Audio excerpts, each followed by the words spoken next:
Yeah. Don't go there, don't go there. Oh, come on. Stalling again. Yeah. Get some. Rocks don't matter because we got a skid plate now. Yeah. Hello everyone and welcome to Big Rock Moto. Thank you so much for tuning in today. I really appreciate it. I just have two quick favors as we start out. One, if you're not subscribed, please subscribe to this channel. And two, whenever you're shopping for parts and gear, please use my affiliate links. I really appreciate that. All right, I've been riding this bike, the exciting new 2025 KTM 390 Adventure R, for the past couple of months, and I've really been getting to know it. So here's what we're gonna do in this video, which I think is episode 3 on this series. First, we're gonna talk about some maintenance that's come up with this bike, talk about how that worked. Then I'm gonna get into the upgrades and accessories, modifications that I've done so far and the reasoning behind them. Then we're gonna go out and ride the bike on and off road and kind of talk through what I've learned about the bike and how some of the upgrades and modifications are working. Then we'll come back here, we'll talk about what's next in terms of future changes to this bike. And I will summarize also sort of what I love about the bike so far and what I don't like about the bike so far. So yeah, let's get started. All right, so on maintenance of this bike, so it's a brand new motorcycle, so there's like the break-in maintenance, right? So in the owner's manual, which I've read, and I always recommend reading your owner's manual, it's very helpful when you have a motorcycle to do that.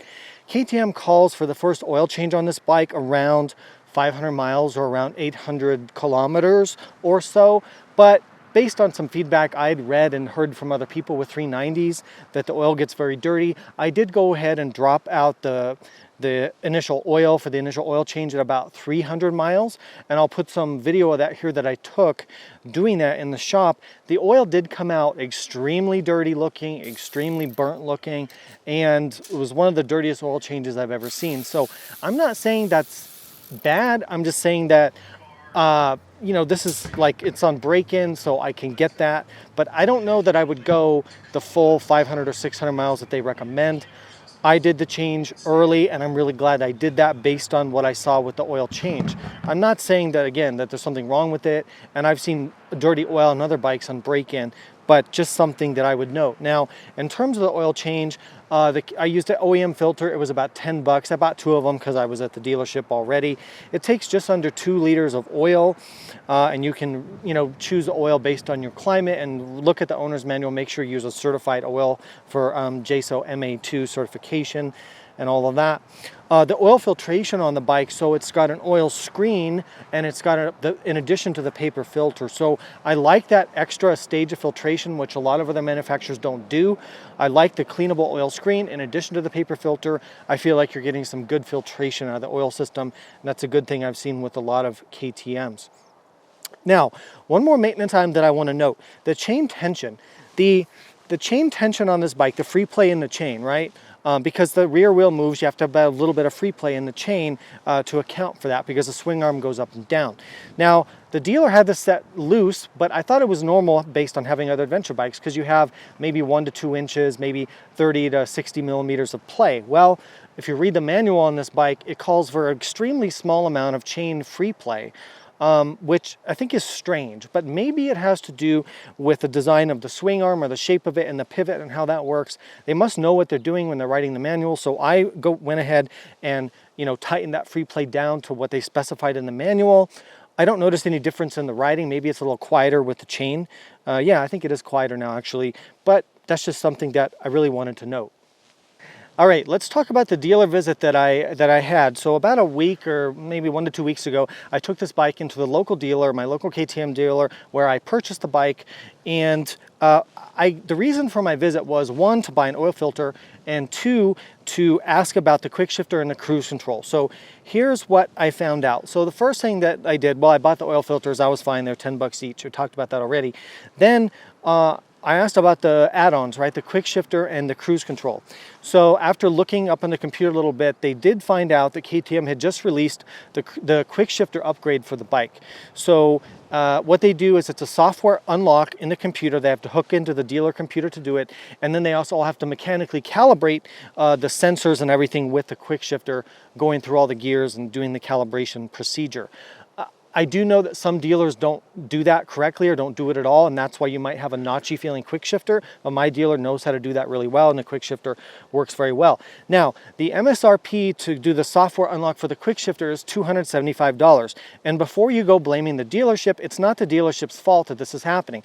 KTM actually charges the dealership for those unlock codes for these bikes. So the dealership has to pay KTM to do that. So there is going to be a charge. It's not like, oh, they can just do it for free for you, because they would be losing money. So you have to pay $275 for the unlock. We'll talk about why I don't like this later on in the video. I don't like these kind of additional things and how they're structuring that, but we'll get to that later. Now the labor, there wasn't a lot of labor involved. My dealer was nice and didn't charge me any labor, although they could have. Your dealer may, so that could depend on the relationship you have with your dealer. So that was a quick shifter. All right, we'll talk about how it works in a minute. Now, they also informed me, very interestingly, that KTM had released an ECU flash, the ECU being the engine control unit, and it controls, how the bike runs. So they released a update to the ECU settings, or the fuel mapping, to improve low-end throttle response and reduce stalling. Interesting, this is coming from the factory. I like that KTM is responding to that. So they did that. It took a little while. They plugged the bike in. They do some cycles with the fan and stuff, and you get an updated ECU flash. Now, we'll talk about how this works when we go ride it, but it is a noticeable, immediate improvement in the low-end drivability of this bike. Big difference. And if you're buying a 390 probably after this video is being published, which is in August of 2025, you're probably going to have that ECU update already on the bike when you buy this bike later. But since I got one of the first bikes in the United States, I had the early ECU mapping, which had some of the low-end issues. All right, now getting onto cruise control. Yeah, I feel like cruise control is just going to be a sticking point for a long time on this. So they still don't have anything with the cruise control available. Now, the tech was nice and kind of showed me in his dealer computer that KTM does have a software unlock listing for the cruise control in the computer or the dealer computer for this bike, but there's no hardware available for the bike. So the switch cluster on these bikes in the USA doesn't have the cruise control button. And that's gonna probably have to, I'm guessing, have to be changed out, because right now there's no button for the cruise control. In the manual, they show that. They show the bike with that button, and that you have to get that unlocked or whatever. So I think at some point there'll be a hardware change, which there could be a cost to that, and there'll be a software unlock fee as well. I don't know what all that's going to cost, and I don't know when it's going to be out, and my dealer doesn't know either. So it's a little bit frustrating, but we'll talk a little bit more about that later. All right, upgrades, modifications. I've done a number of them to this bike so far. Let's talk through what I've done and why I did them, and everything will be linked below. And I'd appreciate, some of the links are affiliate links, some are not, but anyway, I'd appreciate you checking these out with the links below. One of the first things I did was I changed out the horrible factory mirrors for these double take adventure mirrors. Now, these are the new medium length arms. The double take mirrors with these Gen 2 mirrors. By the way, the Gen 2 are so much better than the Gen 1s. So as I was saying, the Gen 2s are a lot better than the Gen 1 mirrors, but now they've got 3 different lengths on the arms. I have the medium arms, which I love. They just brought these out. Before, the long arms were kind of too big, the short arms were kind of too short. Now they have these medium length ones.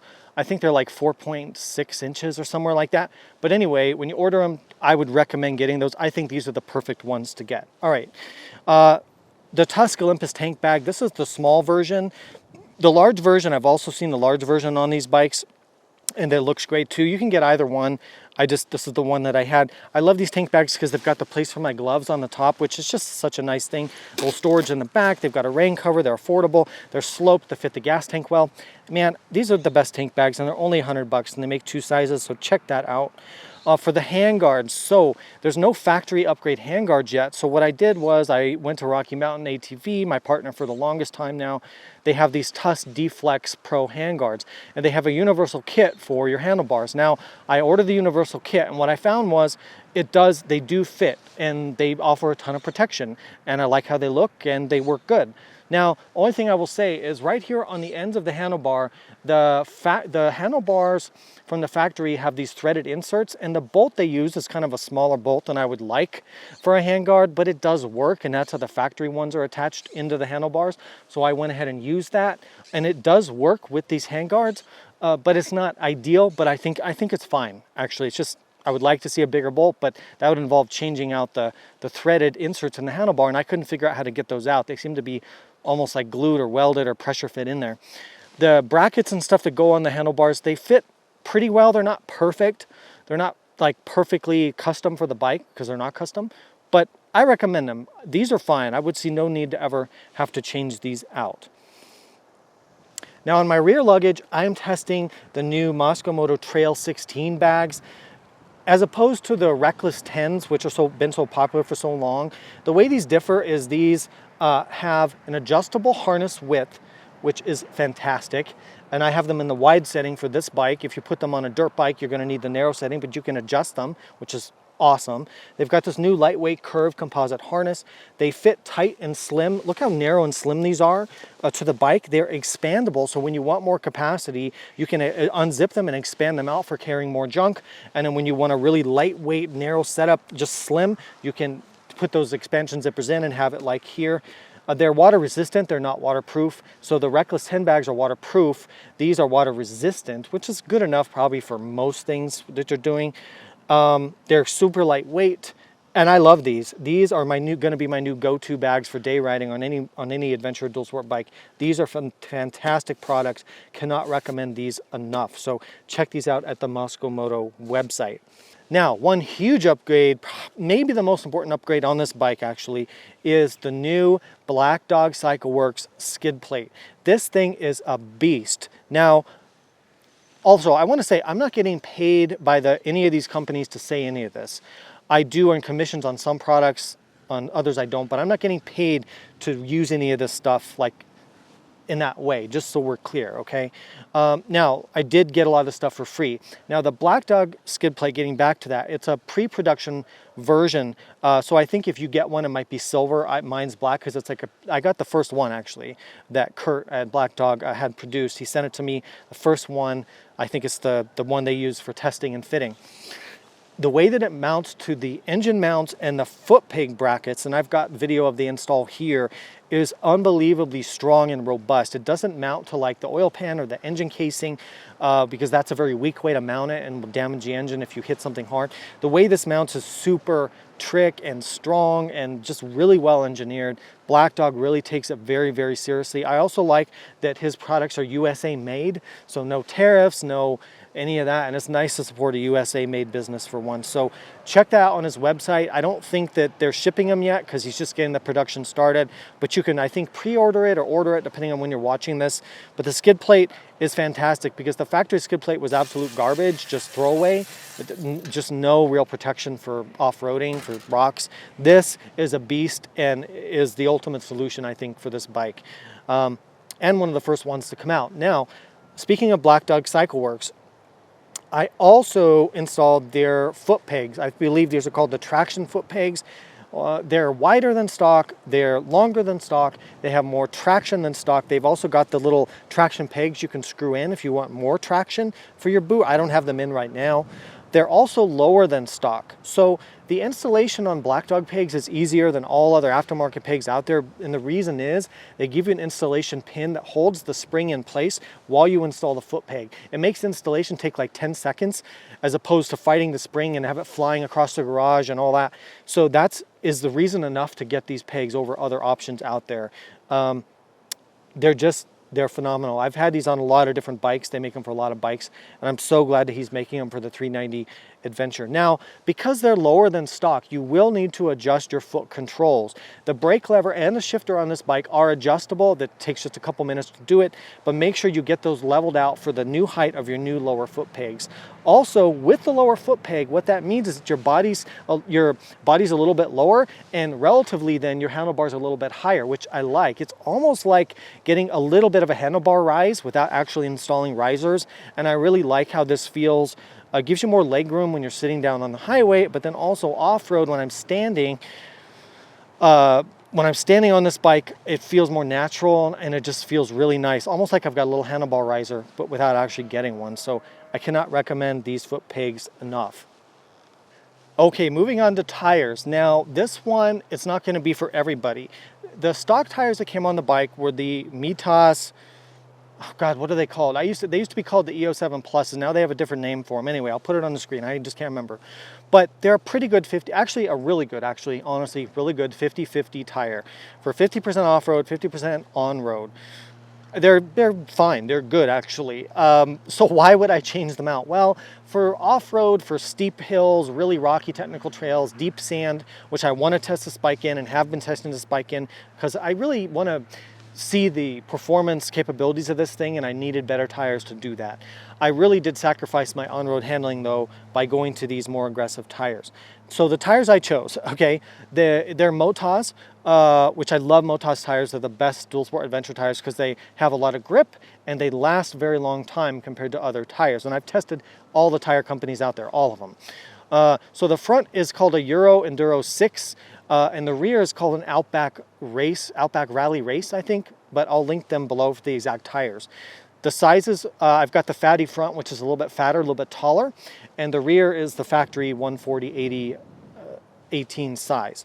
They're about the most aggressive DOT street legal tire you can get. So they are DOT road approved and everything, legal and all that, tested for road use, but they're about the most aggressive ones out there for that. So they're super good off-road, amazing off-road, but on the street they're wobbly, they feel loose and squirmy, they hurt your acceleration and your braking.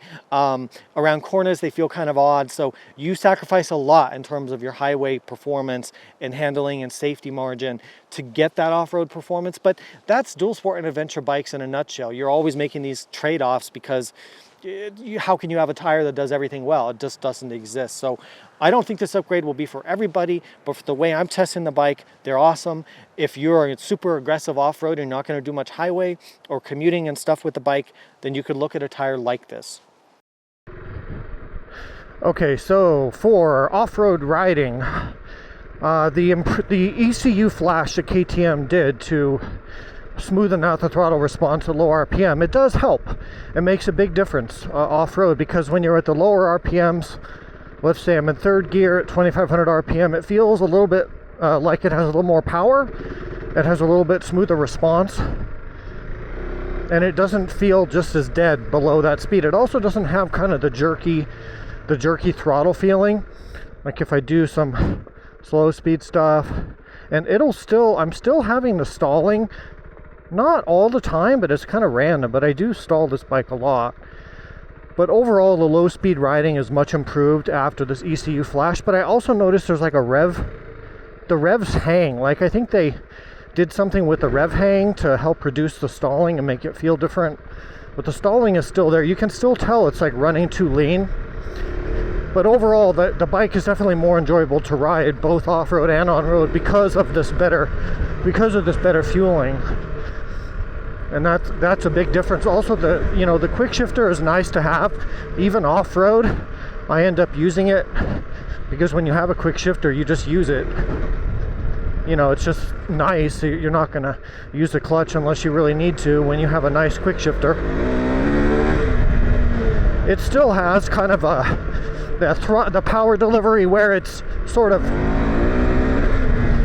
like it just comes on at 5,000 RPM. Now the flash that they did, the ECU update, makes it a little bit less pronounced, but it's still there for sure. It's still there for sure. So I'm riding in off-road mode with the traction control and the ABS back or turned off to the back wheel. Yeah, it just runs better with the flash on roads like this.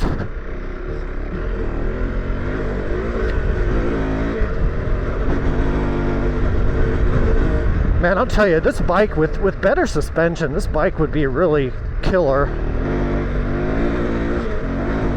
Now that I've got these grippy off-road tires, I'm not slipping around so much on the throttle when the power comes on at the high RPM.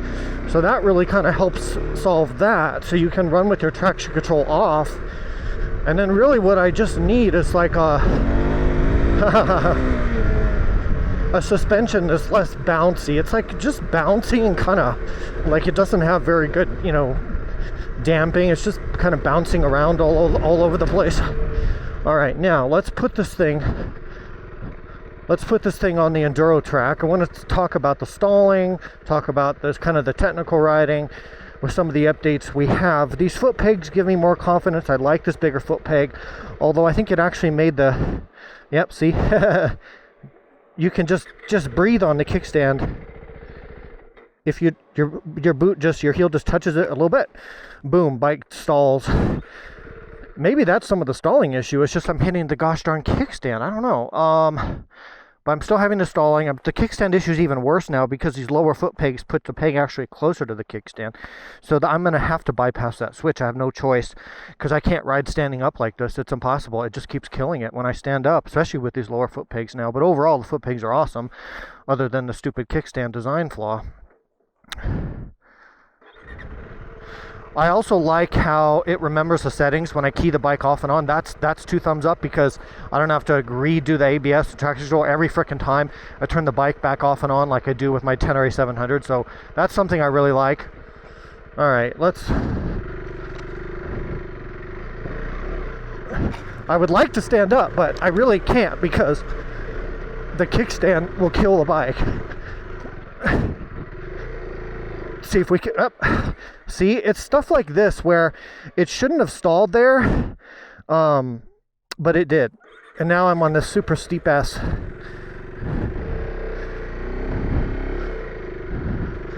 Come on.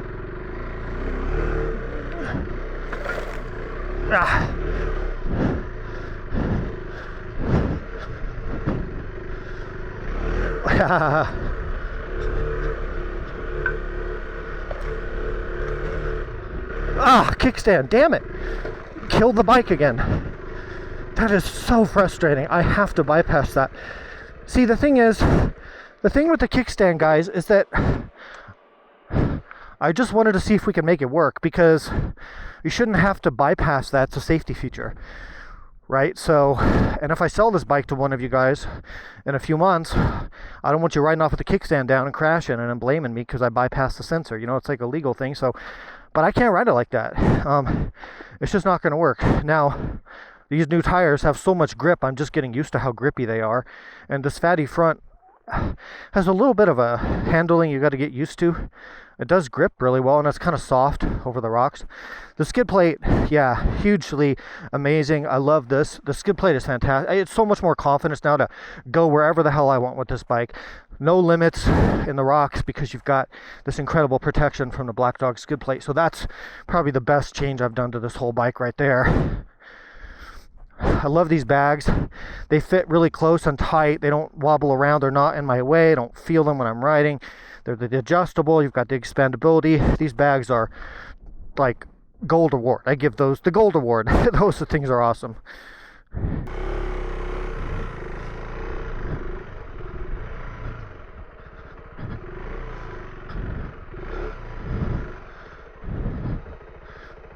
Come on. Backwards. Reverse. It's still like you feel the weight of this thing. I mean, I just got done testing the 300L Rally, the Honda 300L Rally, and while that bike has terrible suspension and no power, actually off-road, there's a huge weight difference between this and that 300 Honda. I wish they could somehow make this lighter. I don't know how they would, but that would sure be nice.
I'm gonna see if I can't adjust the suspension. Man, I don't know. I feel like it's just bouncing everywhere. All right, I adjusted my, so I had the rebound, I think, at the factory setting for when I was doing the other early videos.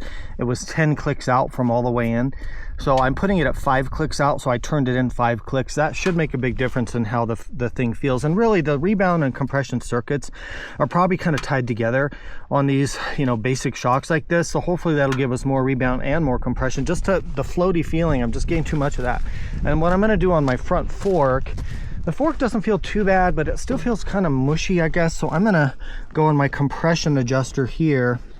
It's hard to see, but I'm gonna give this 2 clicks in. I'm gonna leave my rebound alone for now, and we'll see how that is. But you gotta be willing to adjust your bike and kind of understand the basics of how suspension works to get it dialed in.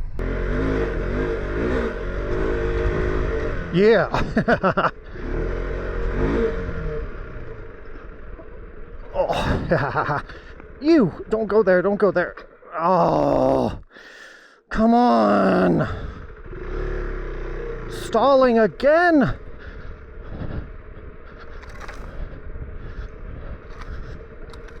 Yeah, get some. Rocks don't matter because we got a skid plate now. Yeah. Okay, jump up that. Okay, I wanted to talk about the suspension again. So I turned in that rebound damping on the rear shock. That made a big difference. So I'm now at only 5 clicks out from full rebound for all the way in. That feels a lot better. It doesn't feel so loose and bouncy in the back, and it affects the compression damping as well.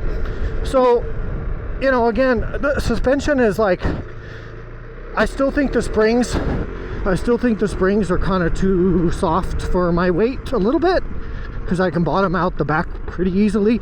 But also part of the problem is my weight is too far back on this bike because I'm not able to stand, because it keeps killing it. But if I get my weight forward, actually the suspension works really, really well. We should talk about the weight balance thing and make a video about that. But when you sit back here on the seat, you know, the shock's always going to be bottoming out because you've got too much weight towards the back. Your weight's not balanced front to back. But if I stand up and get my weight forward, like kind of over the dash here a little bit more, up over the handlebars, the bike feels completely different, because now the front and rear suspension are working in balance, and I'm not just getting all my weight on that back shock. So, but now the problem I'm having is just this kickstand sensor. I'm gonna have to bypass it as soon as I can, because I can't ride like this. But riding standing also now with these lowered foot pegs, standing is really, really nice because you get a bit more room, and now the handlebars are relatively higher. So it's like having a little bit of a bar riser, which is kind of comfortable, although not always optimum for positioning. But the lower pegs kind of automatically give you like a bar riser effect. So don't put bar risers on if you're going to get lower foot pegs, is my advice. But yeah, now that I'm standing like this with my weight properly forward and my arms and elbows kind of up and to the, you know, wide, it's a very different bike, and the suspension starts to feel way better. And that's a mistake that a lot of us make as off-road reviewers, is if you sit down on the seat on an adventure bike, your weight balance is totally off. For off-road, it's way too much to the back. You don't get weight into the front tire for traction, you don't properly weight the front suspension, you bottom out the rear shock. So anyway, that's the whole thing. But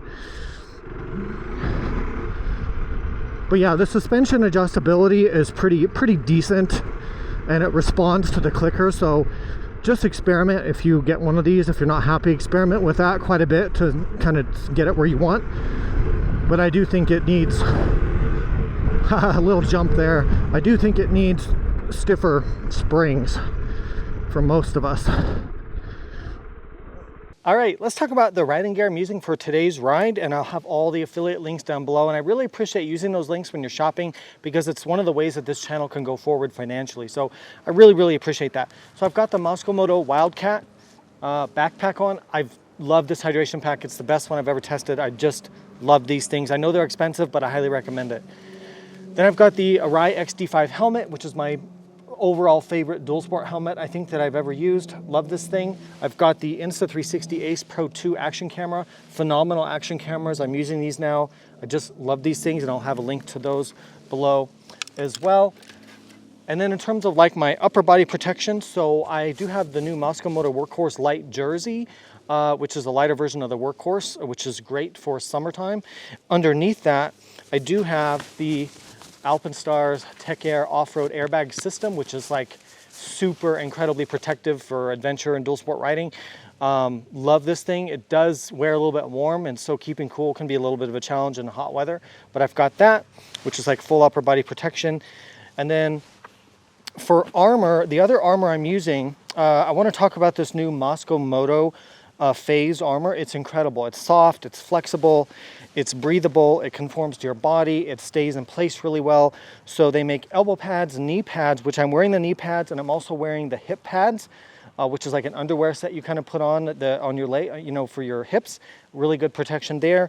You barely notice you're using it, unlike the hard armor, which always kind of feels like uncomfortable. This stuff is phenomenal. It's the best armor I've ever tested.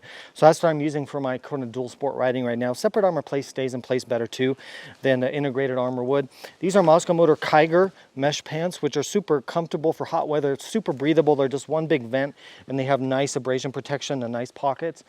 The boots, I'm wearing Alpinstars Toucan boots. They're a cross between an adventure boot and an enduro boot, so they've got a lot of the protection of like an enduro boot, but they've got some walkability and flexibility and comfort from the adventure side of things. So they're an amazing hybrid, and these are probably my overall favorite boots for adventure and dual sport riding. And then finally for my gloves, it's hot weather, so I'm just using these lightweight MSR, kind of light MSR adventure gloves with some padding in them that are ventilated. So again, all the stuff will be linked below, and I really appreciate you using my links. Thanks.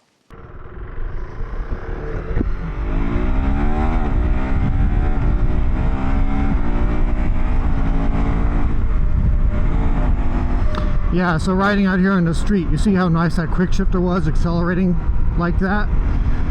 And then I'll show you the downshifting. Yeah, it's really a smooth, buttery quick shifter. It's really nice. I recommend. It's worth the $250 to get that. It really is. I'm honest about that. Yeah, because the thing is, this bike. Oh man, these tires are wobbly on the street, man. I kind of ruined the street handling with these damn tires, but oh well. Yeah, having the quick shifter is really good, because especially on this bike where you have to shift a lot because you have to keep the engine at high RPM to have any power. So the quick shifter allows you just faster shifting, less clutch. So it's definitely worth the money on that. Other stuff on the road on this bike, I'm still impressed with this windshield, like the amount of coverage it has. It really throws the wind up over around my torso and helmet really well with this Arai XD5 dual sport helmet I'm wearing. And it's impressive coverage, and it's not noisy or buffeting at all. I really like it. It's so much better than what you get on the 790 and the 890 Adventure or the Norton 901. So that's really nice and impressive. Also, it's far enough. See how far forward it is? The good thing about that is they designed that on purpose, because when you're off-road like this, you know, getting forward on the bike, like what we talked about back there, you're not hitting your helmet on it nearly as much as you do on some bikes where the windshield is too close. Because if the windshield's too close to you, then when you're in the proper off-road riding position for aggressive terrain, you're going to be hitting the windshield with your face and your helmet, which is very dangerous. So they did a pretty good job pushing that up out of the way and still making it tall enough to provide protection for the road. So they did a lot of good design on this bike on some things, and on other things they completely screwed up. So, you know, it's kind of a love and hate with this bike, I think.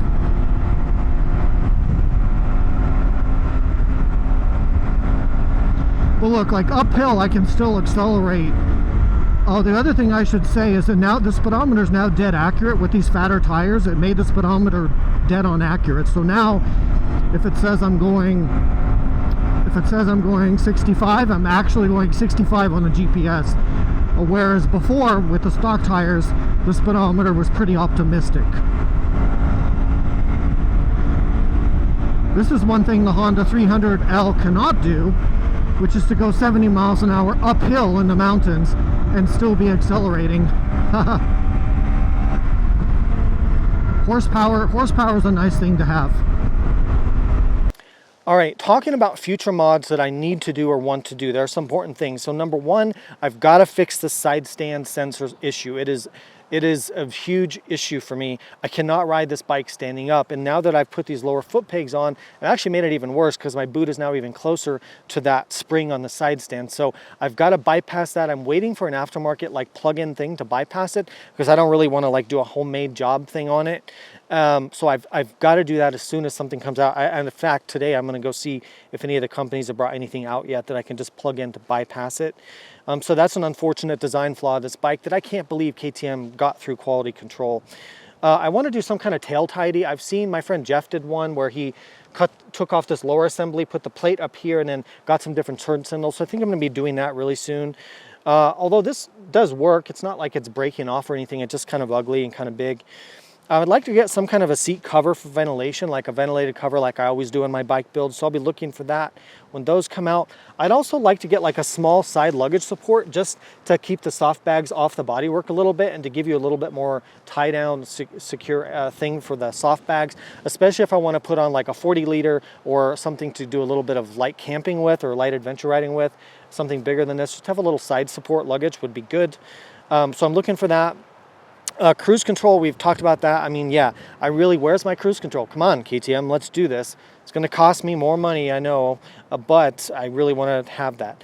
And then suspension is a question mark. I feel like stiffer springs, especially in the back, would make a big difference. The adjustability in the damping is decent on this bike, so you can kind of adjust that, but the spring rate still feels a little bit soft, so we'll see about that. All right, so what is in the next episode? What are we going to be doing next to this bike? I mentioned some of the other upgrades that I'm looking at doing. We might fold that into episode 4 as well. But I think one of the main things I want to do in the next episode is this. This is a Race Dynamics Fuel X Pro Plus fuel tuner. So basically what this is what I call a piggyback ECU fuel tuner.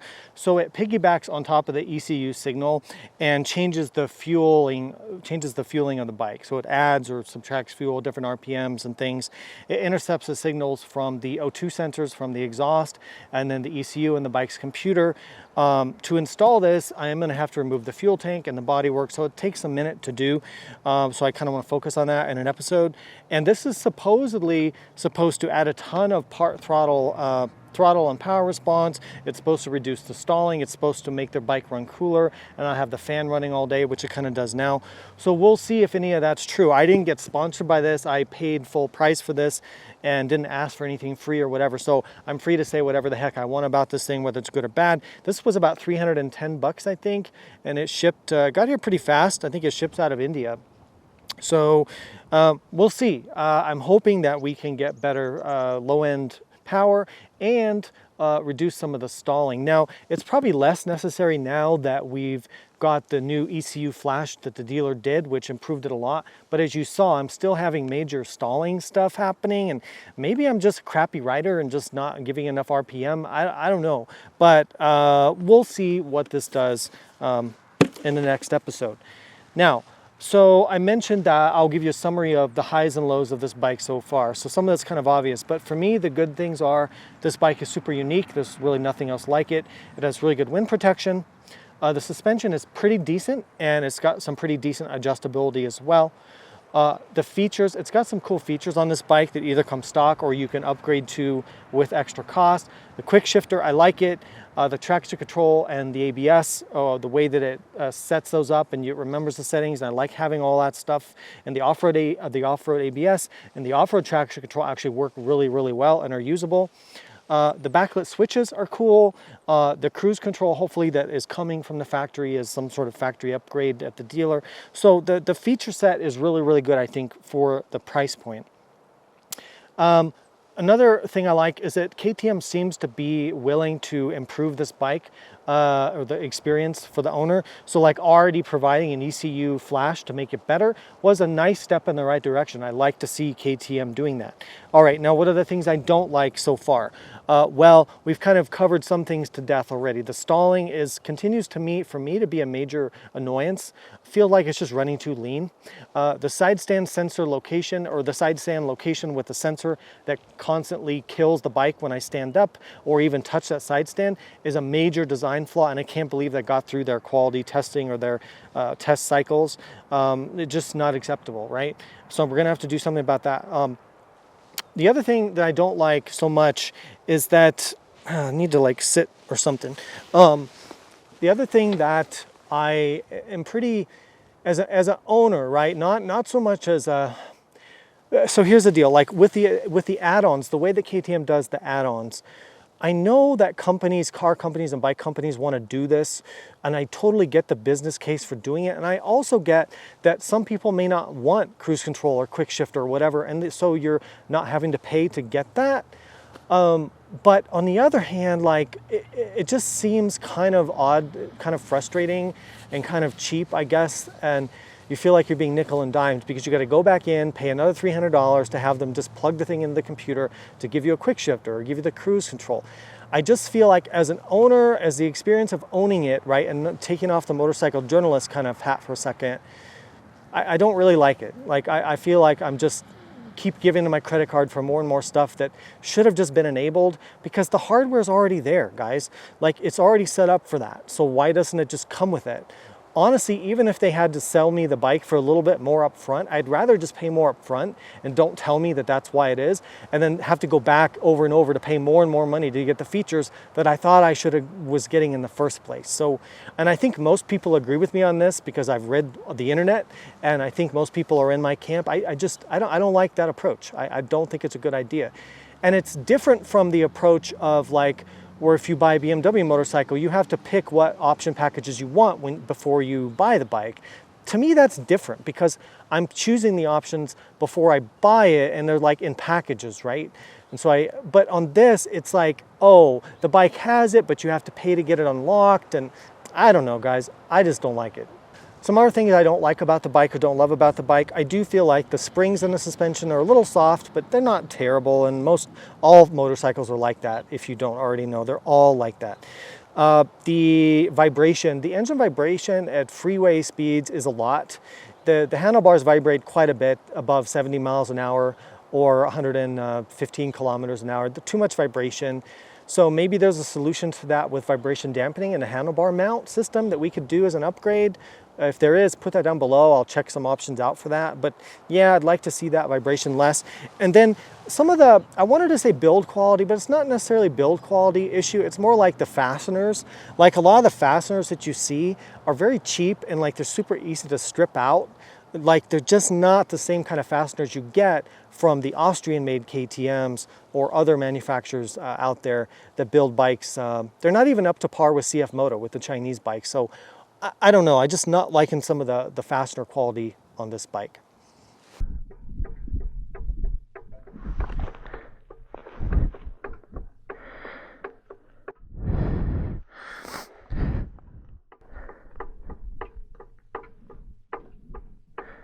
You hear that? Something's like loose in either the swing arm pivot or the suspension attachment bolt or something, but you hear that clicking? And I can feel it through the frame of the bike. It's really disconcerting, and it didn't used to do that, so I gotta check. Something's loose, something's not right with that.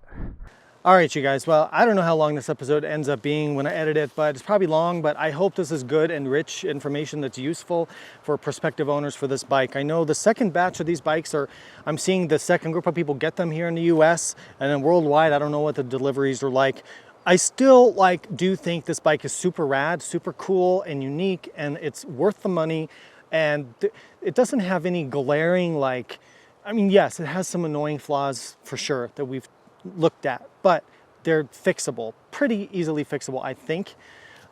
And overall, I still would say this is a pretty rad bike and you should get it. Like, cause what else are you gonna get? If you want a lightweight adventure bike, you really don't have many choices. You get the Covey, I guess, the 450 Rally, although now the tariffs are messing that whole thing up by driving the price of that way high. The tariffs could affect this too more. I don't know, with that whole situation is crazy and making consumers pay more for stuff. That's really gonna disrupt the motorcycle industry and hurt an industry that's already hurting a lot. So that's a whole nother video though. But overall, I think this is a pretty rad bike and I think you should definitely, you should probably get one. But being an early adopter, you've seen what it's like for me. Like when you're an early adopter of a brand new product, yeah, there's gonna be some issues with that. So you better be prepared for that. All right, well, stay tuned for the future stuff with this bike. Let me know if there's anything in particular you want me to cover in the next few episodes. Let me know that, but I plan to do more upgrades, more off-road testing, more on-road testing. We'll do some kind of short trip with this bike, load it up with some heavier luggage, see how that does. And we'll just stack some miles on it and we'll see how we go. I really appreciate your support. Please support the channel. There's ways to do that down below. Other than that, ride safe. Thanks for watching. I'll see you out there.